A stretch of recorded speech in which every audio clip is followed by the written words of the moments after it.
하루 3분의 말씀 묵상을 통해 당신의 삶의 기적을 체험하세요.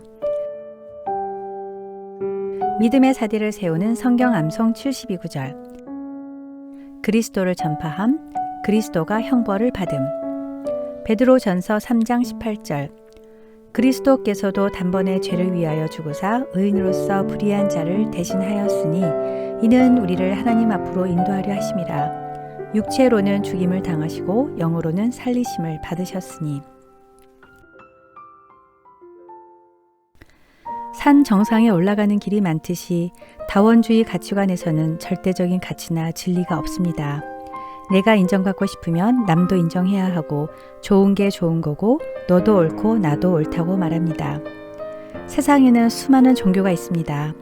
마트에서 물건을 고르듯 어떤 종교든지 자기 마음에 드는 종교를 선택해서 잘만 믿으면 된다고 합니다. 그런데 유독 기독교는 예수님만이 진리라고 주장합니다. 사람들로부터 거부감을 느끼게 하고 너무 배타적이고 편협하고 독선적이란 비난을 감수하면서까지 기독교는 왜 그런 주장을 할까요? 왜 오직 예수님만이 유일한 길이라고 할까요? 예수님을 영접하고 그리스도인이 된 사람과 그리스도인이 아닌 친구가 만나 나누는 대화를 들어보시겠습니다. 자네가 그리스도인이 됐다지? 그렇다네. 그럼 예수 그리스도에 대하여 많이 알겠군. 어디 좀 들어보세. 삼위일체라는 말은 무엇인가? 설명을 좀 해보게. 글쎄, 잘 모르겠는걸? 예수님은 설교를 몇 번이나 하셨지? 기적은 몇 번이나 보여주셨나? 잘 모르겠는데. 그럼 수많은 사이비 종교들은 어떻게 된 거지? 글쎄, 나도 마음이 아프긴 하지만 잘 모르겠는걸? 아니, 자네는 그리스도인이 되었다면서 예수님에 대해 아는 것이 그렇게 없단 말인가? 자네 말이 맞아. 아닌 게 아니라 나는 별로 아는 것이 없네. 부끄러워. 하지만 이 사실 하나는 분명히 알고 있지. 3년 전 내가 그리스도인이 아니었을 때는 난 주종뱅이였고 빚도 많았고 내 가정은 산산조각이 되어가고 있었어. 저녁마다 아내와 자식들은 내가 집에 오는 것을 무서워했지. 그러나 이젠 술도 끊었고 빚도 갚았고 우리 가정은 참으로 화목해졌어. 저녁마다 아이들은 목이 빠져라 나를 기다리고 있게 되었거든. 또한 나는 지독한 죄인이라는 것과 그럼에도 불구하고 하나님은 나를 사랑하셔서 예수님을 보내주셨고 예수님이 나를 대신하여 십자가에 죽으셨고 다시 살아나셔서 부활하셨다는 그 진리는 분명히 알고 있다네. 그렇습니다.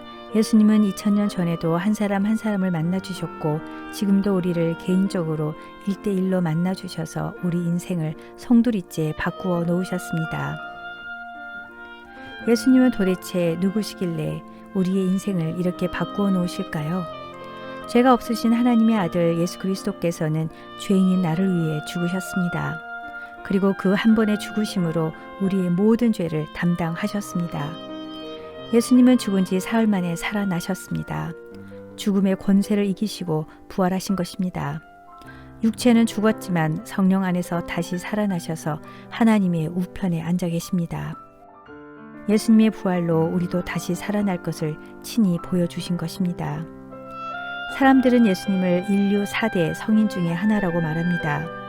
유대인들은 예수님을 예언자 중에 하나라고 말합니다. 그러나 기독교인들은 예수님은 구세주라고 말합니다. 예수님은 4대 성인 중 한 사람이 아닙니다. 유일한 하나님의 아들입니다. 예수님은 예언자 중 한 사람이 아닙니다. 예수님이 예언 그 자체입니다. 예수님은 유일한 구세주이십니다. 죄인으로 죽음의 형벌을 받을 수밖에 없는 우리를 구원해 주신 구세주입니다. 예수 그리스도를 통하여 인류의 역사는 기원 전과 기원 후, 즉 BC와 AD로 나누어졌습니다. 그리고 그의 삶과 가르침은 지금까지 수많은 사람들에게 영향을 끼쳐왔고 그의 탄생 이후 2000년의 세월이 흘렀지만 여전히 그는 인류 역사상 가장 놀라운 인물로 우뚝 서 있습니다. 역사, 히스토리는 바로 His Story, 예수님의 이야기입니다. 진리는 변질되지 않습니다. 예수님이 어느 시대든 어느 곳이든 어떤 사람이든 어떤 언어로든 동일하게 하나님입니다. 예수님은 자신을 그저 도덕적인 스승으로 대하기를 원하시지 않습니다. 예수님은 자기 자신을 이렇게 지칭했습니다. 예수께서 이르시되 나는 부활이요 생명이니 나를 믿는 자는 죽어도 살겠고. 왜 예수님만이 유일한 길일까요? 반드시 예수님이어야 하는 이유는 바로 부활 때문입니다. 부활이 없다면 예수님은 그저 4대 성인 중 한 사람에 불과합니다. 예수님이 무덤에 갇혔다면 공자나 소크라테스와 다를 바가 없습니다. 예수님이 누군가의 죄를 대신해 십자가를 지시고 그저 무덤에 묻혀버렸다면 그는 지극히 의로운 분으로 기억될 뿐입니다.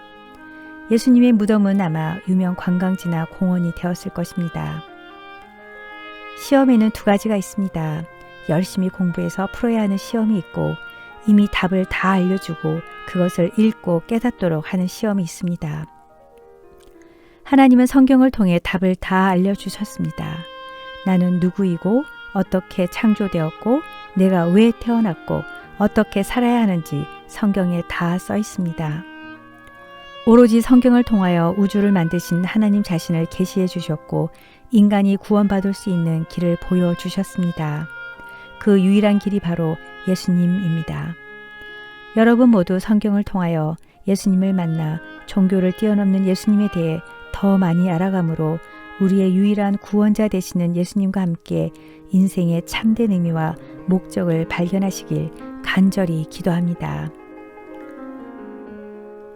길이요 진리요 생명이신 예수님, 십자가의 죽으심으로 저를 구원하시고 부활하심으로 영원한 생명, 천국을 선물로 주신 그 은혜에 감사와 찬양을 올려드립니다. 아직도 하나님을 알지 못하고 예수님을 모르고 눈에 보이는 것에만 집중하며 무의미하게 살고 있는 수많은 태신자들에게 예수님은 단순한 종교가 아니고 종교 이상의 존재임을 깨닫게 하소서. 기독교가 배타적일 수밖에 없는 그 진리를 깨닫게 하시고 이 세상에서의 삶이 끝이 아니고 주님 나라를 바라보고 살아가는 소망을 가지고 살게 하소서. 주님 앞에 서게 될 그날에 부끄럽지 않도록 잃어버린 영혼들에게 구원의 기쁨을 담대히 전하게 하시고 태신자들을 위해 집중 기도하고 오늘도 전파 사역자로서 최선을 다해 기쁨으로 복음을 전파하게 하소서. 예수님 이름으로 기도드립니다. 아멘.